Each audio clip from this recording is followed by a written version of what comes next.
परीक्षा के बारे में थोड़ा सा जान लेते हैं। यूनियन पब्लिक सर्विस कमीशन यानी जिसे हम लोग संघ लोक सेवा आयोग कहते हैं, जो भारत का एक संवैधानिक निकाय है, यह भारतीय प्रशासनिक सेवा और भारतीय पुलिस सेवा जैसी अखिल भारतीय सेवाओं, इसके अलावा भारतीय विदेश सेवा, भारतीय राजस्व सेवा, भारतीय रेलवे यातायात सेवा आदि जैसी प्रतिष्ठित सेवाओं के लिए अभ्यर्थियों के चयन करने के लिए प्रत्येक वर्ष सिविल सेवा परीक्षा का आयोजन करता है। तो आई होप आपके माइंड में क्लियर हो गया होगा क्यों इसे यूपीएससी सीएसई कहते हैं, वो इसीलिए कहते हैं। थोड़ा सा परीक्षा के बारे में जान लेते हैं। परीक्षा में हम सम्मिलित होने के लिए हमें क्या क्या एलिजिबिलिटी चाहिए, हमें क्या अर्हता चाहिए। तो सबसे पहले आप लोगों की उम्र जो है 21 साल होनी चाहिए। इसके अलावा आप लोग ग्रेजुएट होने चाहिए, यानी ग्रेजुएशन आपकी किसी भी स्ट्रीम में हो, फर्क नहीं पड़ता है आप साइंस से हैं, आर्ट्स से हैं, कॉमर्स से हैं, मेडिकल बैकग्राउंड से हैं, किसी भी स्ट्रीम से आप ग्रेजुएट होने चाहिए 50% मार्क्स के साथ, और 21 साल आपकी उम्र होनी चाहिए, तो आप इस परीक्षा में सम्मिलित हो सकते हैं। दूसरी बात यहाँ पे ध्यान देने वाली बात यह है, यहाँ पर जनरल, ओबीसी और एससी एसटी के लिए अलग अलग अटेम्प्ट हैं। यानी कि यहाँ पर जो जनरल वाले कैंडिडेट हैं वो अपनी लाइफ में 6 बार जो है ये परीक्षा दे सकते हैं। ओबीसी वाले स्टूडेंट जो है ये 9 बार दे सकते हैं, और वहीं एससी एसटी वाले जब तक इनकी उम्र पूरी नहीं हो जाती है तब तक ये परीक्षा दे सकते हैं। यानी कि यहाँ पर जनरल के लिए अधिकतम उम्र सीमा जो है 32 साल है, 32 ईयर है। ओबीसी के लिए यहाँ पर 35 ईयर है, और इसके अलावा जो एससी एसटी हैं इनके लिए 37 ईयर है। तो आई होप आपके मन में ये भी डाउट क्लियर हो गया होगा। देखिए यहाँ पर हम पहले फेस देख लेते हैं, इसके कितने चरण हैं परीक्षा के। तो फेजेस ऑफ यूपीएससी सीएसई, सबसे पहले इस परीक्षा की शुरुआत प्रीलिम्स से होती है, जो कि एक बहुविकल्पीय पेपर है। यहाँ पर आप देखेंगे प्रीलिम्स में आपको पूरा जो पेपर है वो बहुविकल्पीय रूप में देखने को मिलेगा, ऑब्जेक्टिव रूप में देखने को मिलेगा। फिर आता है मेंस। मेंस जो है पूरा राइटिंग बेस्ड है, यानी आपको पूरा लेखन करना पड़ेगा। अगर आपकी लेखन शैली अच्छी नहीं है तो आप मेंस नहीं निकाल पाएंगे। उसके बाद इंटरव्यू जो होता है वो मौखिक होता है। एग्जाम पैटर्न देख लेते हैं आप। सबसे पहला आपका स्टेप जो है प्रीलिम्स का है। प्रीलिम्स में आपको 2 पेपर देखने को मिलेंगे। पहला जीएस का है, दूसरा सीसेट का है। जीएस का मतलब होता है जनरल स्टडीज, ये आपका 200 नंबर का पेपर होता है। सीसेट भी आपका जो है 200 नंबर का पेपर है। हालांकि सीसेट जो है नेचर में क्वालिफाइंग है, यानी आपको इसमें केवल 33% नंबर लाने होते हैं और आपका क्वालिफाई ये माना जाता है। आपका जो अगले स्टेप के लिए जो आप आगे बढ़ते हैं वो आप जीएस के कट ऑफ से बढ़ते हैं। अगर आप जीएस में आपके क्वेश्चन सही हैं और आप उस साल की जो कट ऑफ रखी है यूपीएससी ने उसके अकॉर्डिंग आप उस कट ऑफ के भीतर आ रहे हैं तो आप लोग मेंस के लिए बढ़ जाएंगे।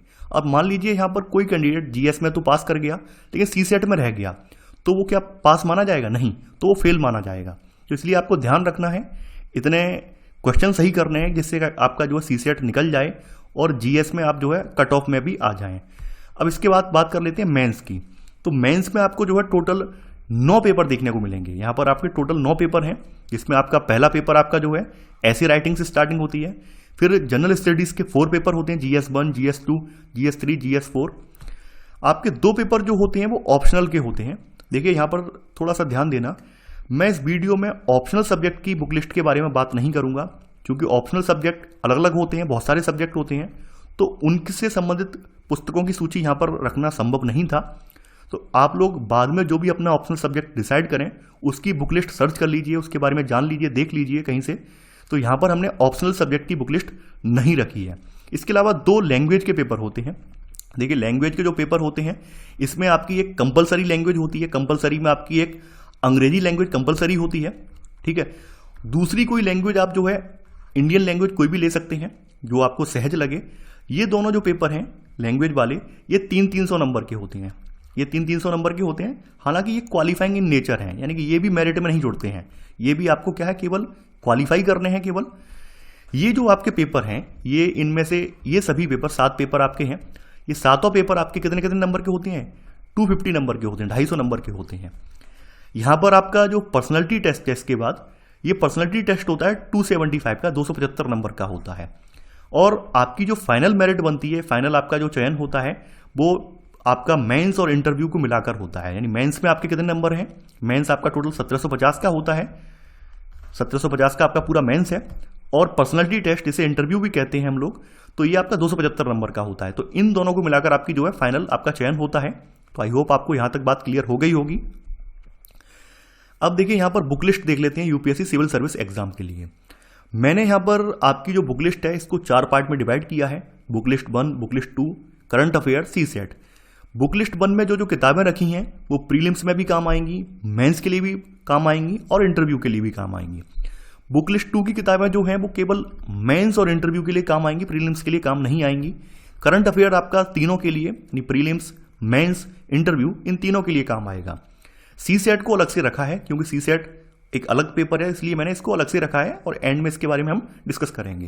तो आप लोगों से गुजारिश करना चाहूँगा कि आप लोग पेन और पेपर अपने हाथ में रखें और जो जो मैं बताता जाऊँ उसको नोट करते जाएं, क्योंकि अगर आप बाद में भूल जाएंगे तो आपको वो किताब ढूंढने में या वो कंटेंट ढूंढने में दिक्कत होगी। तो इसलिए पेन पेपर उठाकर उस पर आराम से लिख लीजिए।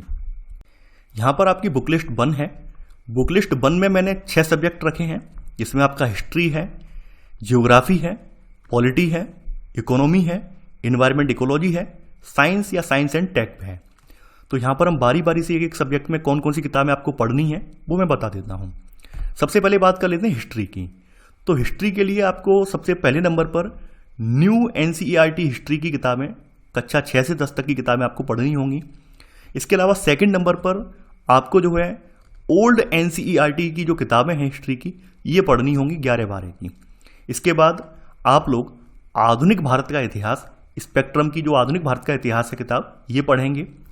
और कंटेम्प्रेरी इंडिया यानी समकालीन भारत को जानने के लिए, समकालीन भारत के जो भी भारत में घटनाक्रम घटित हुआ है उसको जानने के लिए आप लोग आज़ादी के बाद भारत एक किताब है, बिपिन चंद्र जी ने लिखी हुई है, तो ये किताब आप पढ़ेंगे। यहाँ पर थोड़ा सा जान लेते हैं कि एनसीईआरटी क्या होता है। देखिए, एनसीईआरटी का मतलब होता है national council of educational research and training, यानी राष्ट्रीय शैक्षिक अनुसंधान और प्रशिक्षण परिषद।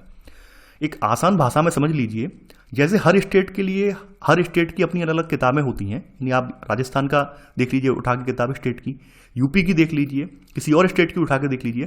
तो स्टेट की जो किताबें, सरकारी किताबें होती हैं, सरकारी स्कूलों की जो किताबें होती हैं, तो उनमें आपको ये देखने को मिलेगा कि वहाँ पर कुछ स्टेट से संबंधित, आपके संबंधित राज्य से जुड़े हुए कुछ तथ्य भी देखने को मिलेंगे। जबकि ये वाली जो किताबें होती हैं ये सेंट्रल गवर्नमेंट की किताबें होती हैं, यानी सेंट्रल गवर्नमेंट ये किताबें अपने स्तर पर छपवाता है और ये किताबों में आपको समग्र रूप से पूरे देश का जो है कंटेंट देखने को मिलता है। तो इसलिए ये वाली किताबें जो है आपको सीबीएसई बोर्ड में देखने को मिल जाएंगी। यानी आमतौर पर आम भाषा में इसको हम सीबीएसई बुक्स भी कहते हैं, यानी central board of secondary education में चलने वाली किताबें भी कहते हैं। लेकिन वैसे ये किताबें जो हैं सेंट्रल गवर्नमेंट द्वारा पब्लिश करवाई जाती हैं, सेंट्रल गवर्नमेंट की किताबें हैं। चूंकि आपका यूपीएससी एग्जाम जो है, सिविल सेवा जो आपका परीक्षा वाला एग्जाम जो है, ये भी एक सेंट्रल परीक्षा है, केंद्रीय सरकार की परीक्षा है।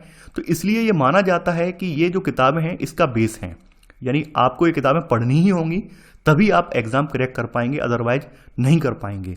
तो मेरी आप सभी से गुजारिश है, आप लोग ये किताबें अवश्य पढ़ें। यानी इनके बिना आपका सिविल सेवा परीक्षा क्रैक होना असंभव है, नहीं हो सकता। तो आपका यहाँ से बेसिक भी क्लियर होगा, यानी जो आपका कॉन्सेप्ट है वो भी क्लियर होगा। चाहे सिविल सेवा परीक्षा का ही एग्जाम हो या फिर कोई अदर एग्जाम भी हो, आपको एनसीईआरटी बुक्स जरूर पढ़नी चाहिए, क्योंकि एनसीईआरटी बुक्स क्या होता है, इससे हमारा बेस क्लियर होता है और ये हमारे लिए बहुत इंपॉर्टेंट भी है।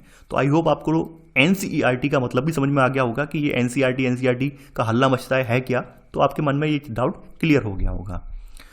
अब देखिए, यहाँ पर न्यू एनसीईआरटी हिस्ट्री जो मैंने बताई थी कक्षा 6 से 10 तक की, इसमें आपकी किताबें मैं बता देता हूँ और किताबों के नाम भी मैंने लिख दिए हैं। किताबों के जो कवर हैं वो भी कवर पेज भी लगा दिए हैं, ताकि आपको ढूंढने में, पहचानने में दिक्कत ना हो। यहाँ पर आपकी क्लास 6 की जो किताब है हमारे अतीत भाग 1, क्लास 7 की आपकी जो है हमारे अतीत भाग 2, क्लास 8 की जो है हमारे अतीत भाग 3, इसके अलावा क्लास 9th और 10th की जो है भारत और समकालीन विश्व भाग 1 और ये 2। देखिए, यहाँ पर थोड़ा सा आपको ध्यान रखना है, ये जो 3 किताबें आपकी 6, क्लास 6, 7, 8 की जो किताबें हैं, ये किताबें इंडियन हिस्ट्री से संबंधित हैं। ये इंडियन हिस्ट्री से संबंधित है, यानी भारतीय इतिहास से संबंधित है। जबकि आपकी ये वाली जो 2 किताबें हैं, इसमें विश्व इतिहास दिया गया है, वर्ल्ड हिस्ट्री दी गई है। आपके सिविल सेवा परीक्षा के एग्जाम जो प्रीलिम्स होता है, उसमें प्रीलिम्स में वर्ल्ड हिस्ट्री नहीं आती है, यानी कि विश्व का इतिहास नहीं आता है। तो ध्यान ये देना, ये वाली जो किताबें हैं इनको बाद में पढ़ना, इन किताबों पर फोकस पहले मत देना, इनको आप बाद में पढ़ना। पहले आप केवल ये जो 3 किताबें हैं 6, 7, 8 इन किताबों पर फोकस देंगे, इन किताबों को बाद में पढ़ेंगे। यानी ये मेंस के लिए इंपॉर्टेंट है, इतना प्रीलिम्स के लिए नहीं है, क्योंकि प्रीलिम्स में विश्व इतिहास नहीं आता है। अब हम लोग ओल्ड एनसीईआरटी हिस्ट्री की किताबों की बात कर लेते हैं, जो कि 11-12 की किताबें हैं। देखिए ओल्ड एनसीईआरटी हिस्ट्री क्या है। ये जो किताबें थी आपकी, ये एनसीईआरटी की किताबें थी। हालांकि ये किताबें 2005 से पहले चलती थी। 5 के बाद जो है आपकी किताबें परिवर्तित हो गई और नई किताबें आ गई। तो नई किताबों में दिक्कत क्या है? नई किताबों में दिक्कत ये है कि हमें जो भाषा है, लैंग्वेज यूपीएससी स्टैंडर्ड की देखने को नहीं मिलती है। क्योंकि आपका जो मेंस का पेपर है पूरा राइटिंग बेस्ड है, रिटर्न के रूप में है, आपको लिखना पड़ता है हाथ से।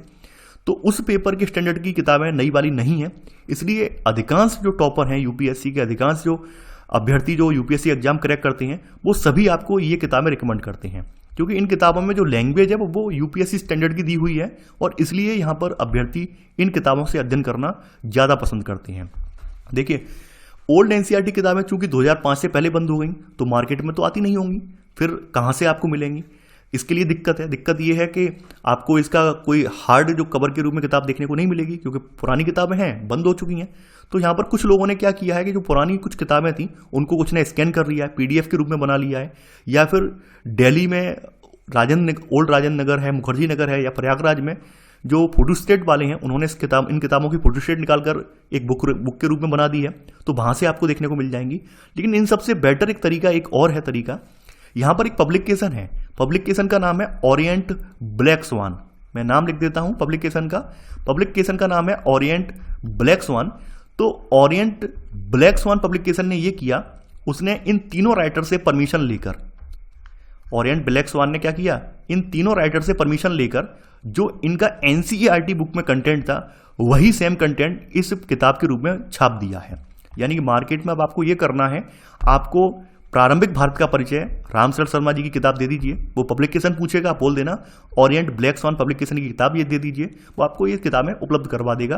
प्रारंभिक भारत का परिचय रामशरण शर्मा, मध्यकालीन भारत का परिचय सतीश चंद्रा जी और आधुनिक भारत का इतिहास बिपिन चंद्र जी की। तो आपको ये आसानी से किताब मिल जाएंगी और एक हार्ड रूप में किताब मिल जाएगी। यानी कि अगर आप मान लीजिए सोशल मीडिया से कहीं अरेंज करते हैं तो जो पुरानी वाली किताब है उनकी पीडीएफ जो है पढ़ने में भी नहीं आती हैं, बहुत सारी जगह पर वहाँ पे आप देखेंगे धुंधला हो गया है। तो उससे बेटर ये है कि आप ये किताबें ले लीजिए।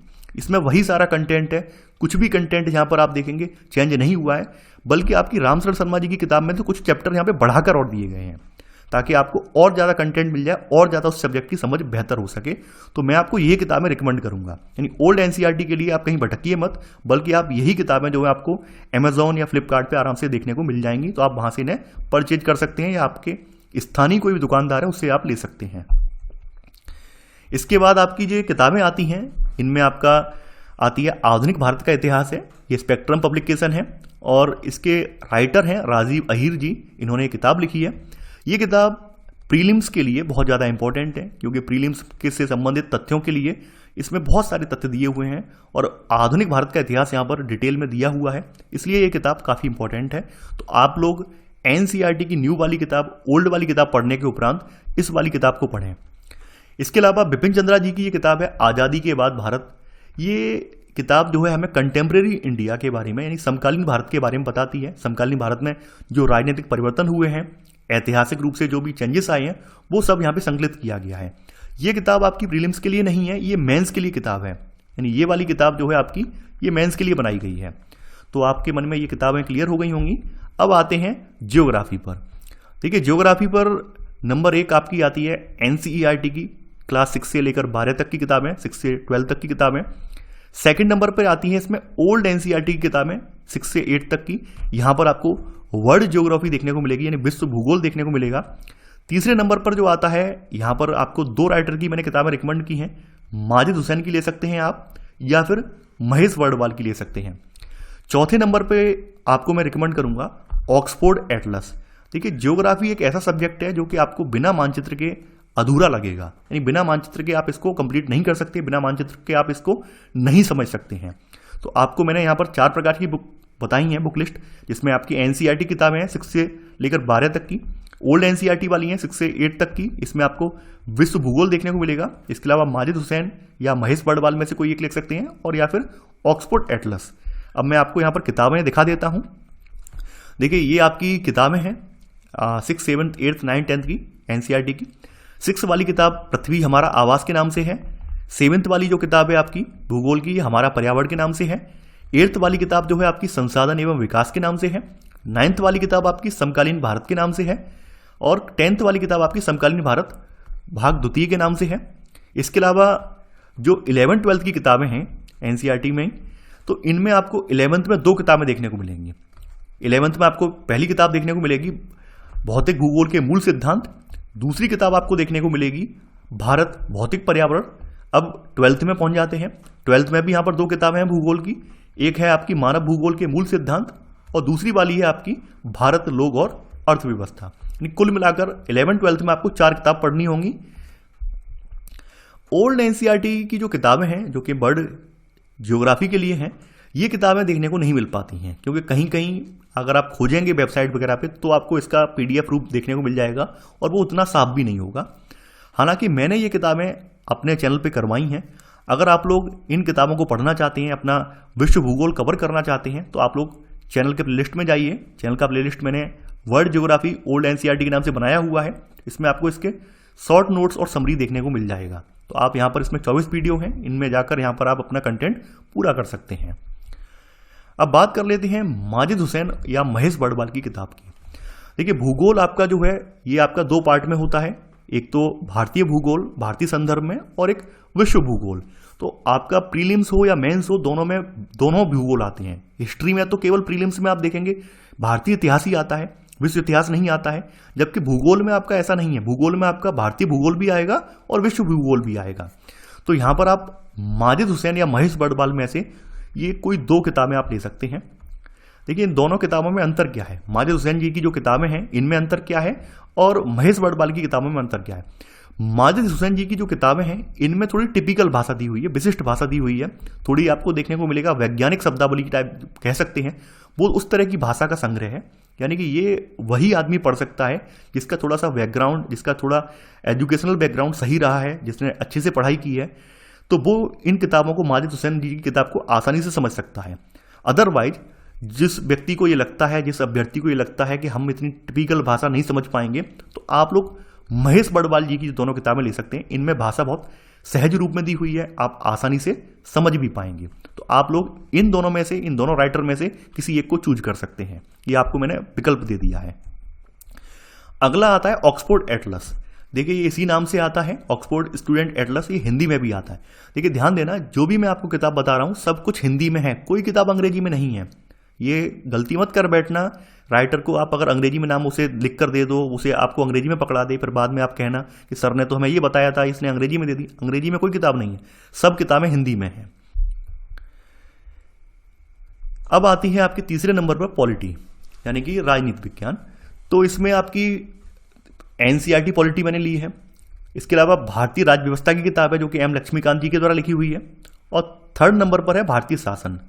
अब देखिए, यहां पर आपको थोड़ा सा आपको मैं बताना चाहूंगा, जो व्यक्ति, ऐसे व्यक्ति हैं जिनका पूरा जो बेस है वो क्लियर है, यानी इन्हें कोई दिक्कत नहीं है, लोकतंत्र को जानते हैं, संविधान को जानते हैं, या पहले से जो भारतीय लोकतंत्र चला आ रहा है, भारतीय संविधान चला रहा है, इसके बारे में समझ है, तो वो लोग आपकी एनसीईआरटी पॉलिटी की किताबों को स्किप कर दें। यानी यहां पर आपके लायक फिर कंटेंट नहीं है।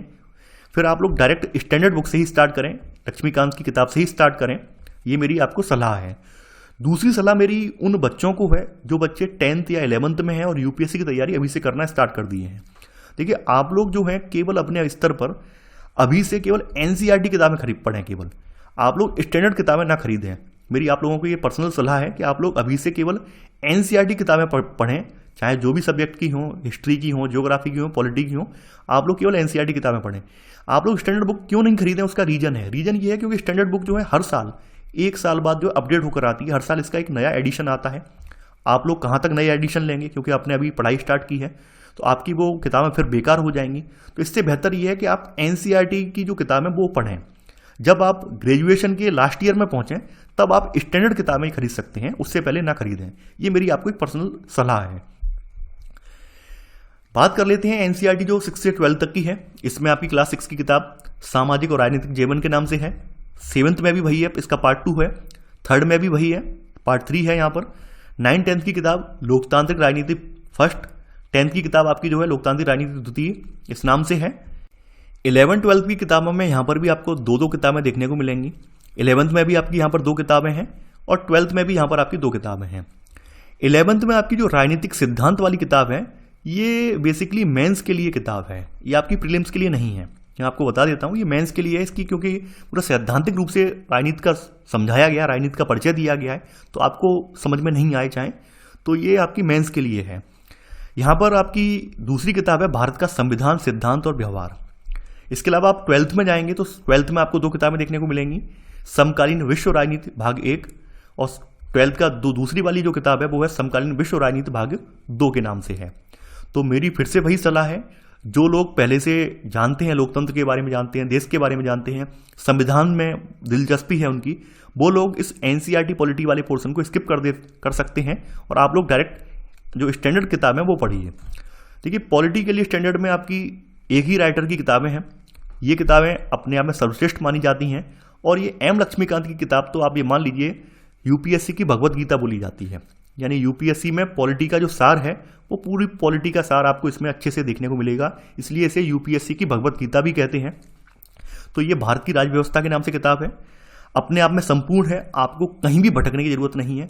आप इस किताब का अध्ययन कीजिए, आपको पूरी पॉलिटी कवर हो जाएगी और यूपीएससी के पूरे क्वेश्चन, जितने भी प्रश्न आते हैं, जितने उस साल आए हों, प्रीलिम्स में आए हों, मेंस में आए हों, वो सारे क्वेश्चन इस किताब से ही कवर हो जाते हैं। दूसरी वाली किताब जो है भारतीय शासन की किताब है। भारतीय शासन वाली किताब जो है ये प्रीलिम्स के लिए इंपॉर्टेंट नहीं है, ये मेंस के लिए है। मेंस से संबंधित इसमें कुछ टॉपिक जो हैं वो बहुत इंपॉर्टेंट है, इसलिए ये मेंस के लिए पढ़ी जाती है। तो दोनों किताबों को देख लिया होगा आपने। अब आती है आपकी इकोनॉमी की बारी। तो इकोनॉमी में मैं आपको पहले नंबर पर एनसीईआरटी की किताबें रिकमेंड करूंगा, जिसमें आप एनसीईआरटी में आप 9 से लेकर 11 तक की किताबें पढ़ेंगे। हालांकि मैंने इसमें 12th की किताबें ऐड नहीं की हैं। देखिए, इकोनॉमी की जो 12th की किताब है उसमें आपको 2 किताबें देखने को मिलेंगी। तो 2 किताबें जो हैं वो थोड़ा उनमें मैथमेटिकल रूप दिया हुआ है और उसकी भाषा थोड़ी कॉम्प्लेक्स है। उसमें मैथमेटिकल रूप होने की वजह से हम ये किताबें नहीं पढ़ेंगे। रीजन ये है क्योंकि यूपीएससी के एग्जाम में मैथमेटिकल टाइप इकोनॉमी के क्वेश्चन नहीं आते हैं, ना पूछे जाते हैं, तो इसलिए मैंने ये किताबें स्किप कर दी हैं। आपको केवल 9 से लेकर 11 तक की ये किताबें पढ़नी है। इसी से आपको जो है प्रीलिम्स का कंटेंट कवर हो जाएगा और साथ ही साथ मेंस का भी इसमें से कुछ कंटेंट कवर यहाँ से हो जाएगा। सेकंड नंबर पर मैं आपको स्टैंडर्ड बुक एक देता हूँ, उसका नाम है भारतीय अर्थव्यवस्था, जो कि रमेश सिंह जी के द्वारा लिखी हुई किताब है। इससे आपका पूरा का पूरा कंटेंट जो है अर्थव्यवस्था का कंप्लीट हो जाएगा। आप ये किताब ले लीजिए। अगले नंबर पर आर्थिक सर्वेक्षण। देखिए, आर्थिक सर्वेक्षण भारत सरकार के द्वारा हर साल जारी किया जाता है दिसंबर के मंथ में। तो आपको ये देखना ही देखना है, क्योंकि इससे 1 या 2 प्रश्न आपके प्रीलिम्स में भी आते हैं और मेंस के लिए तो इंपॉर्टेंट है ही है। साथ ही साथ एक लेक्चरर हैं यूट्यूब पर, मृणाल नाम से इनके वीडियो आप देख सकते हैं। ये इकोनॉमी के एक लेक्चरर हैं और ये बहुत अच्छे से इकोनॉमी आपको कवर करवाते हैं। समय समय पर आप जो है मृणाल की वीडियो लेक्चर भी देख सकते हैं। एनसीईआरटी की 9 से लेकर 12 तक की, सॉरी यहाँ पर 11 लिखना था, 12 लिख दिया है मैंने। तो 9 से लेकर 11 तक की किताबों में मैं दिखा देता हूँ। इस तरह की किताबें हैं। क्लास 9 की किताब है, अर्थशास्त्र के नाम से है। क्लास 10 की किताब जो है आर्थिक विकास की समझ के नाम से है। 11th की किताब जो है भारतीय अर्थव्यवस्था का विकास के नाम से किताब है।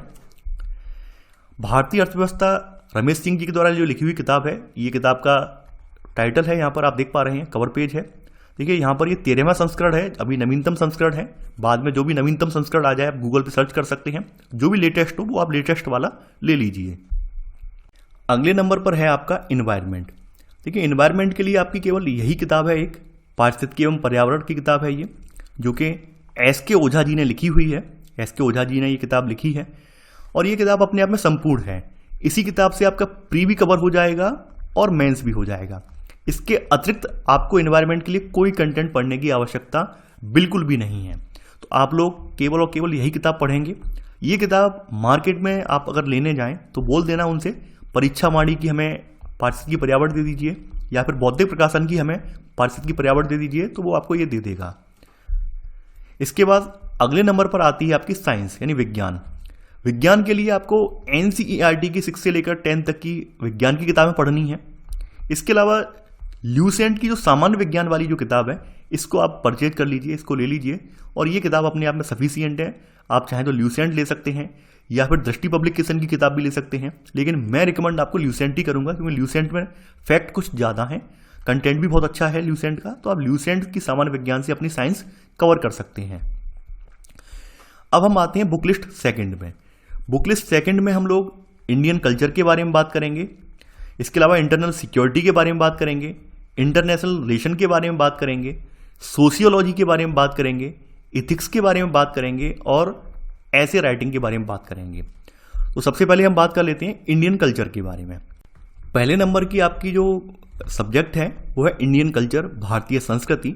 तो भारतीय संस्कृति के लिए आपको स्टार्टिंग जो करनी है अपने बेस को कंप्लीट करने के लिए आप करेंगे एनसीईआरटी की किताब है एक फाइन आर्ट्स की, भारतीय कला का परिचय। ये क्लास 11th की किताब है, तो आप इससे स्टार्टिंग करेंगे। उसके बाद आप लोग स्टैंडर्ड किताब है, एक स्टैंडर्ड बुक है भारतीय कला एवं संस्कृति, जो कि नितिन सिंघानिया जी के द्वारा लिखी हुई है, इससे आप कवर करेंगे। देखिए ये वाली जो किताब है, ये वाला जो पोर्शन है, ये मैंने मेंस वाले में डाल दिया है। हालांकि ये पोर्शन प्रीलिम्स में भी आता है, प्रीलिम्स में भी इससे 2 या 3 प्रश्न आपको हर साल दिखने को मिलेंगे। तो ध्यान देना, आप इसको प्रीलिम्स वाली किताबों के साथ आप ऐड कर लेंगे और प्रीलिम्स वाली किताबों के साथ ही इसको पढ़ेंगे। यानी ये प्रीलिम्स के लिए भी इंपॉर्टेंट है और मेंस के लिए भी है। मैंने गलती से ये वाला जो पोर्शन है मेंस में डाल दिया है, लेकिन कंफ्यूज आप लोग मत होना, मैं यहाँ पर ये क्लियर कर देता हूँ। सेकंड नंबर पर आपका टॉपिक आता है इंटरनल सिक्योरिटी यानी आंतरिक सुरक्षा।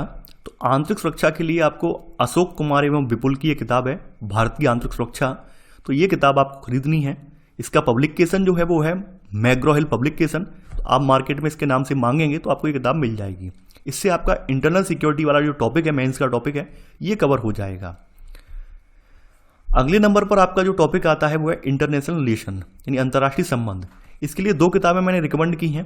एक किताब है आपकी अंतर्राष्ट्रीय राजनीति के सैद्धांतिक पक्ष है, जिसके राइटर है महेंद्र कुमार। दूसरी किताब है आपकी अंतर्राष्ट्रीय संबंध यानी जो कि BN खन्ना ने लिखी है। आप लोगों को मैं BN खन्ना वाली किताब ज़्यादा रिकमेंड करूंगा अपेक्षाकृत ये वाली महेंद्र कुमार जी की किताब की।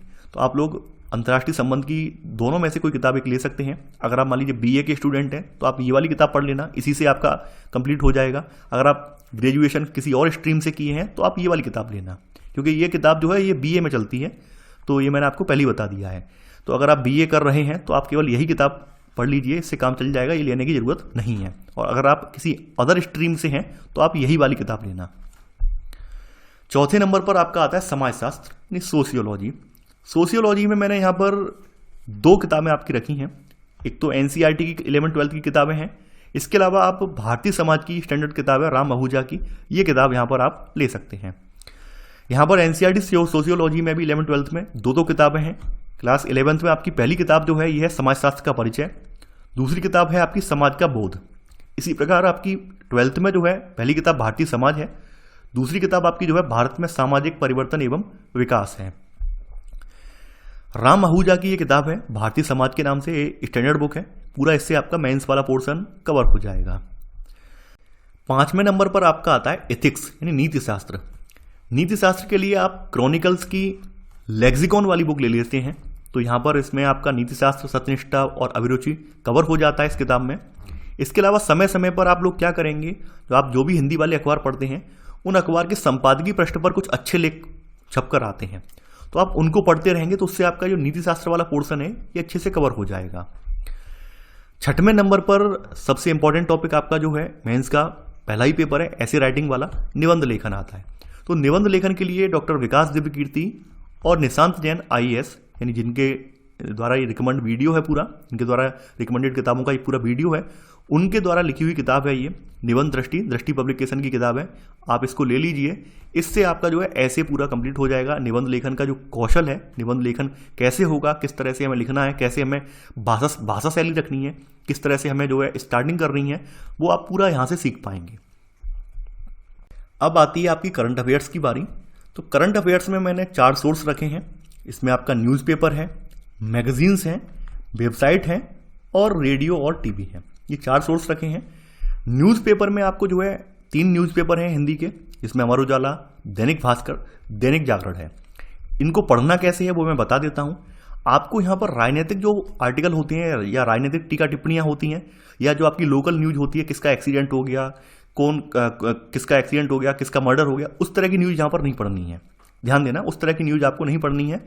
यहाँ पर आपको जो राष्ट्रीय और अंतर्राष्ट्रीय स्तर के मुद्दे हैं वो केवल यहाँ पर आपको फोकस करने हैं, उनको देखना है कि जैसे कोई युद्धाभ्यास हो रहा है, मोदी मान लीजिए आपका वर्तमान प्रधानमंत्री जी हैं आपके, इनका कहीं दौरा है, किस देश में दौरा हो रहा है, क्या क्या उनके साथ समझौते क्या क्या हुए हैं उनके उस देश के साथ, ये सब चीज़ें यहाँ पे पढ़नी है। इसके अलावा इसका जो संपादकीय पृष्ठ होता है, संपादकीय पृष्ठ पर अच्छे अच्छे राइटर के यहाँ पे आर्टिकल्स आते हैं, और वो आर्टिकल्स जो होते हैं समसामयिक मुद्दों को लेकर होते हैं। जैसे महिला सुरक्षा है, पेट्रोल की बढ़ती हुई कीमतें हैं, या फिर ये तमाम जो समसामयिक मुद्दे इनसे रिलेटेड होते हैं, तो उनको आपको रेगुलरली, उन आर्टिकल को आपको रेगुलरली पढ़ना है, डेली पढ़ना है।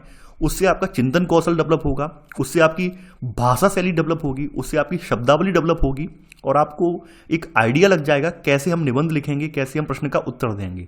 अगर आप ये काम करने लग जाएंगे तो यकीन मानिए आप प्रश्न लिखने से, प्रश्न का उत्तर देने से बिल्कुल भी हिचकिचाएंगे नहीं, क्योंकि आपके पास पर्याप्त शब्दावली, आपके पास पर्याप्त शब्द भंडार होगा।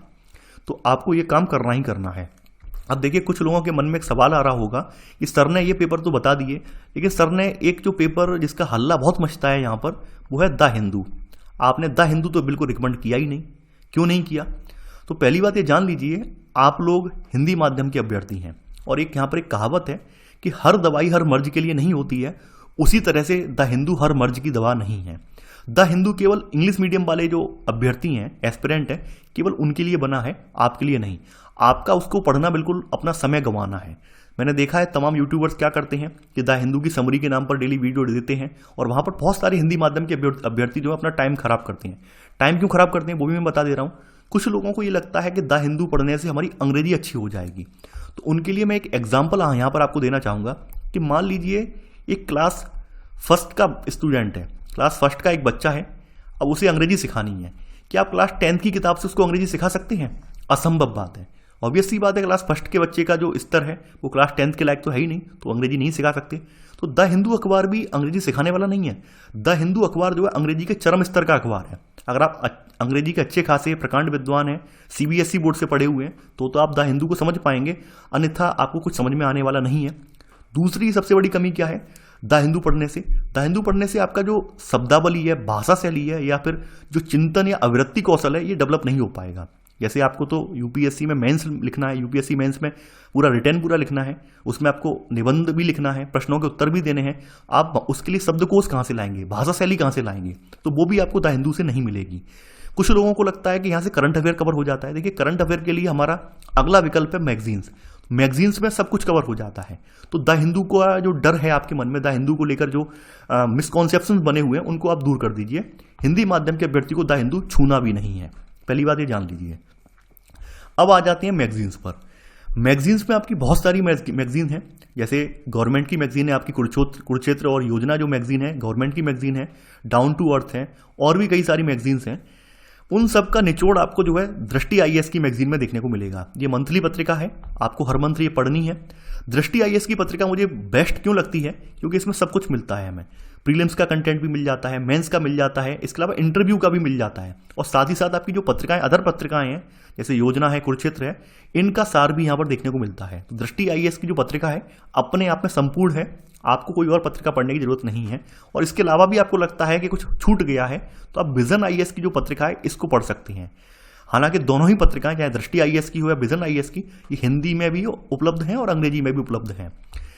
दृष्टि IAS की भाषा बड़ा अच्छी भाषा है, क्योंकि दृष्टि IAS पूरी तरह से फोकस करता है। दृष्टि IAS का जो मेन मोटो है वही हिंदी माध्यम पर फोकस है, बल्कि विजन IAS जो है वो अंग्रेजी माध्यम का एक इंस्टीट्यूट है, और ये बाद में अपनी हिंदी माध्यम में अपनी पत्रिका जारी करने लगा, तो इसकी भाषा थोड़ी टफ पड़ सकती है विजन IAS वाली, लेकिन दृष्टि IAS की भाषा बड़ी सहज है। तो मैं रिकमेंड आपको यही करूंगा, कोशिश करना दृष्टि IAS को ही पढ़कर आपका काम हो जाएगा, विजन IAS तक मत पहुंचना। अगर आपको फिर भी लगता है कि मेरा कंटेंट रह गया है या फिर करंट और पढ़ लेते हैं, तो विजन IAS में भी जा सकते हैं। इसके अलावा वेबसाइट पर आते हैं। वेबसाइट में आपकी PIB है आपकी, जिसको हम प्रेस इंफॉर्मेशन ब्यूरो कहते हैं, ये गवर्नमेंट की साइट है। इस पर क्या होता है, ये वेबसाइट आपकी हर पल पल पर अपडेट होती है, यानी मॉर्निंग से लेकर इवनिंग तक ये अपडेट होती रहती है। जैसे हमारी न्यूज़ वाली वेबसाइट होती है, अपडेट होती है, उसी तरह से ही अपडेट होती है।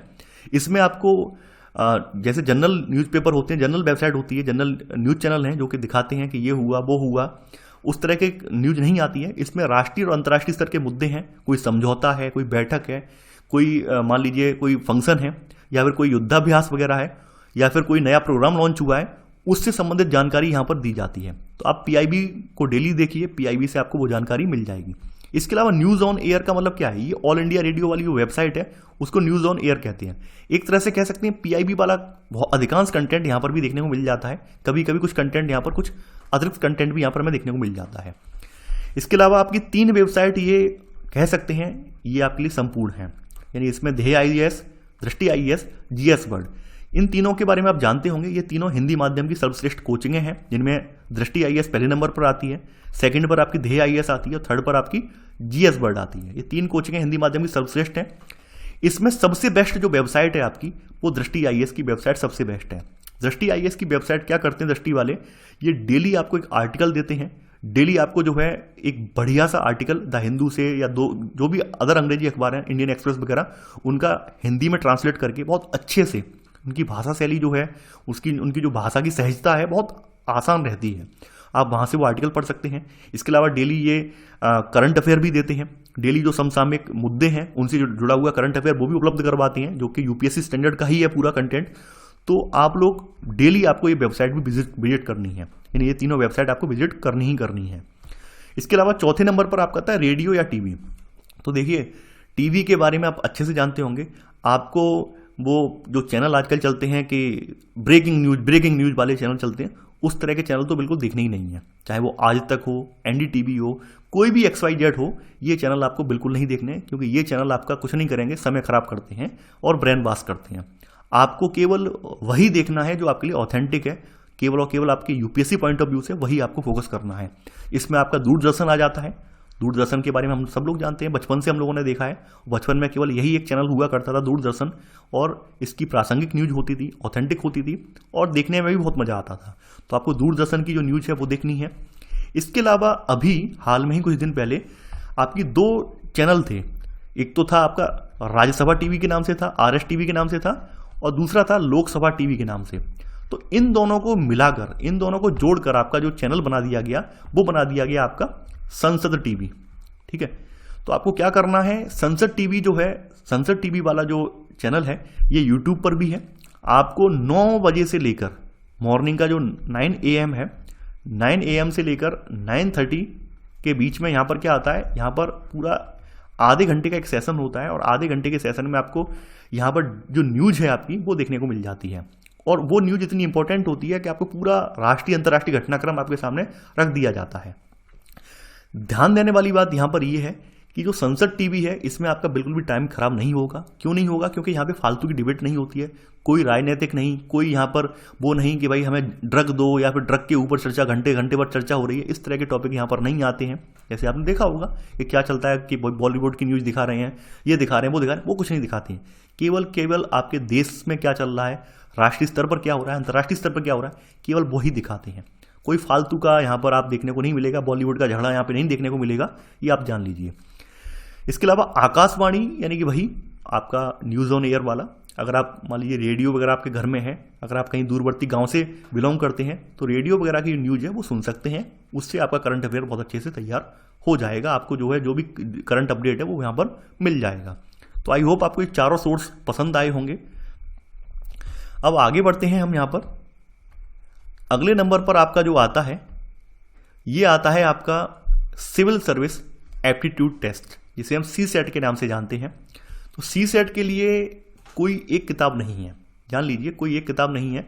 फिर भी दृष्टि पब्लिकेशन ने इसमें एक किताब निकाली है, और ये किताब मैंने पढ़ी है। किताब अपने आप में काफ़ी सफिशिएंट किताब है।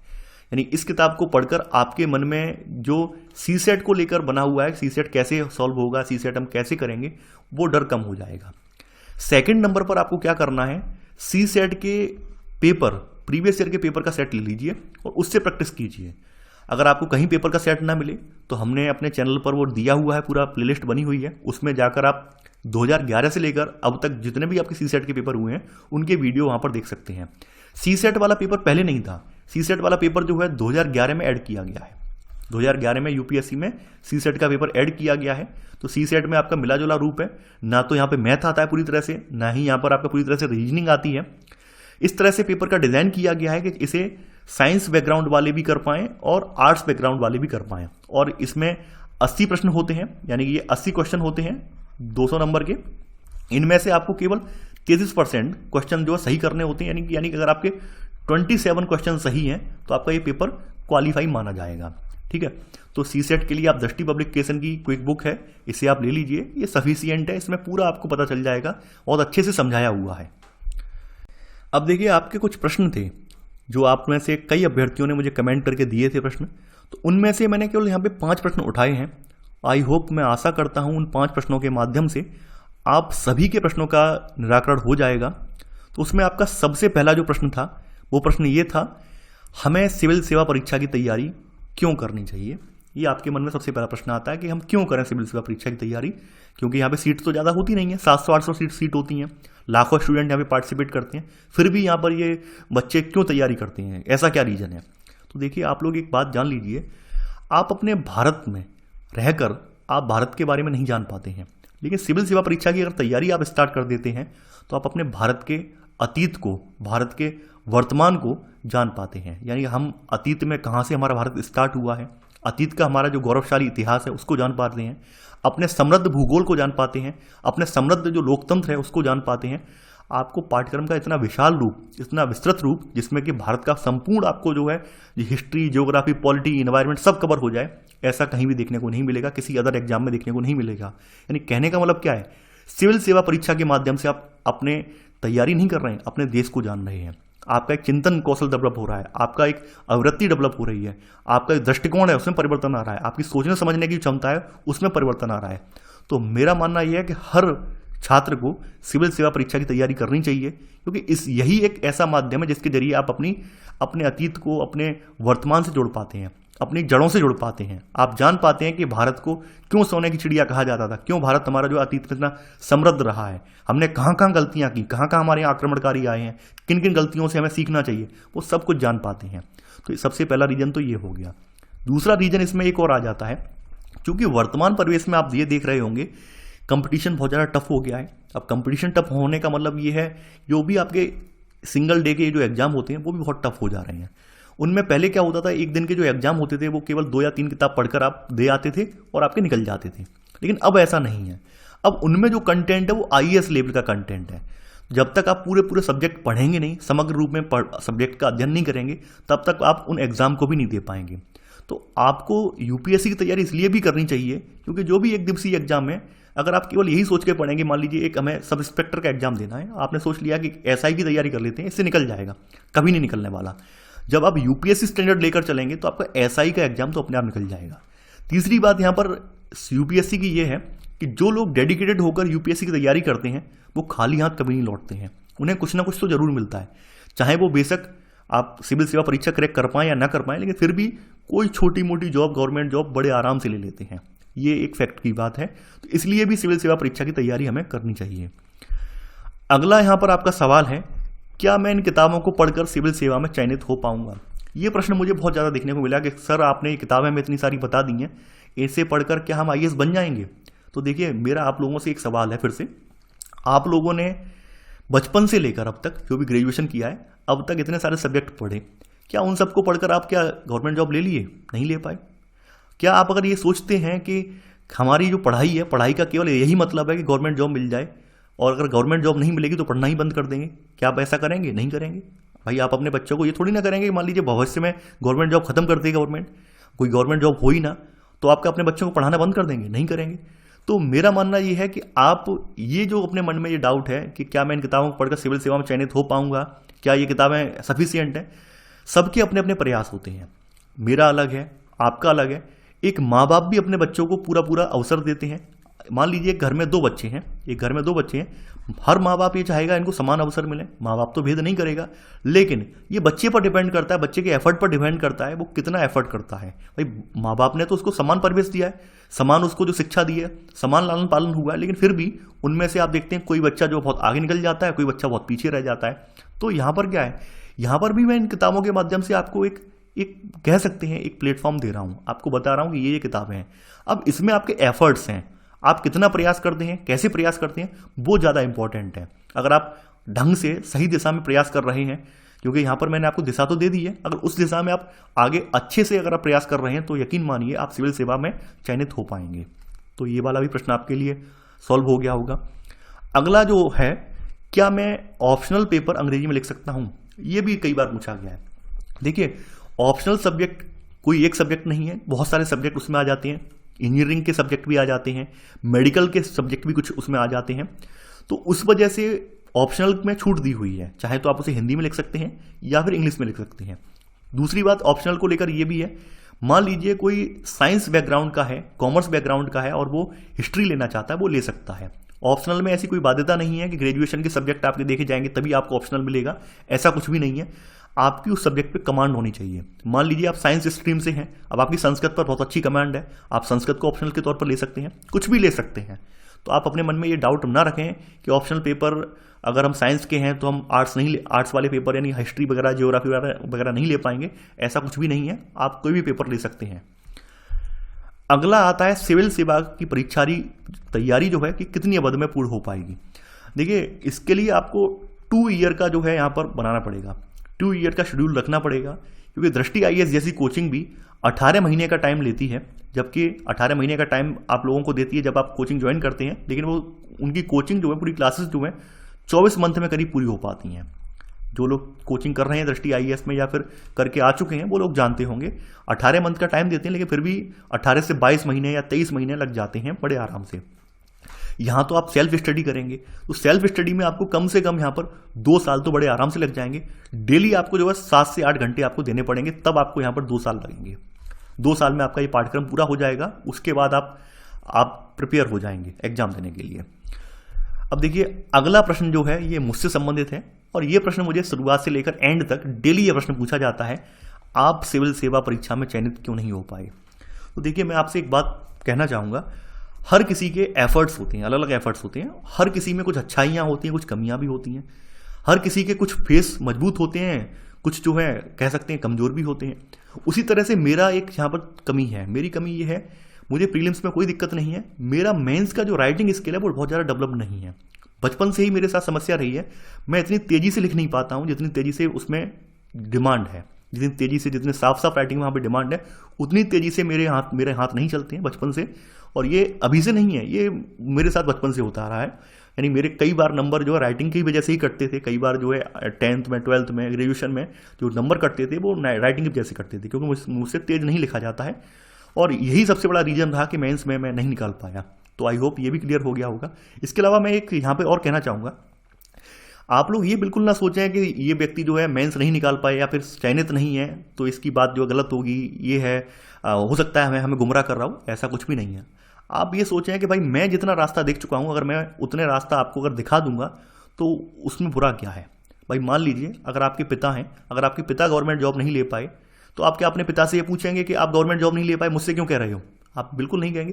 भाई वो जितना उन्होंने किया, एफर्ट किया, आपको तो आगे तक पहुंचा दिया, आपको तो एक रास्ता दे दिया, तो वही यहाँ पर है। भाई आप चाहे मुझे अपना दोस्त मान लें, भाई मान लें, मैंने जितना सीखा, मैंने जितना देखा, मैं जहाँ तक गया, वहाँ तक का मुझे रास्ता मालूम था, वो मैं आपके साथ साझा कर रहा हूँ। आप भी इस रास्ते को पालन करते हुए, हो सकता है वो आपके एफर्ट्स मुझसे ज़्यादा हों और आप आगे अपनी मंजिल पर पहुँच जाएँ, तो आपके मन में मुझको लेकर या मेरे से रिलेटेड जो पर्सनल सवाल था ये भी आपका दूर हो गया होगा।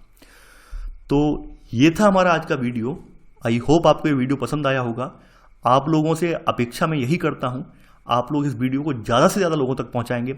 जितने ज़्यादा लोग इस वीडियो को देखेंगे उतने ही ज़्यादा लोग इससे लाभान्वित भी होंगे। तो आई होप आप लोग इस वीडियो को लाइक और शेयर करना नहीं भूलेंगे। इसके अलावा हमारा टेलीग्राम चैनल भी है, स्टडी विद मयंक 1 के नाम से है। यहाँ पर आपको जो आपका कंटेंट है, NCERT वाला कंटेंट है या फिर अदर जो कंटेंट है, इसका PDF फॉर्म में यहाँ पर आपको दिखने को मिल जाएगा, तो यहाँ से आप डाउनलोड भी कर सकते हैं। तो चलिए आज के लिए बस इतना ही। Thanks for watching. जय हिंद।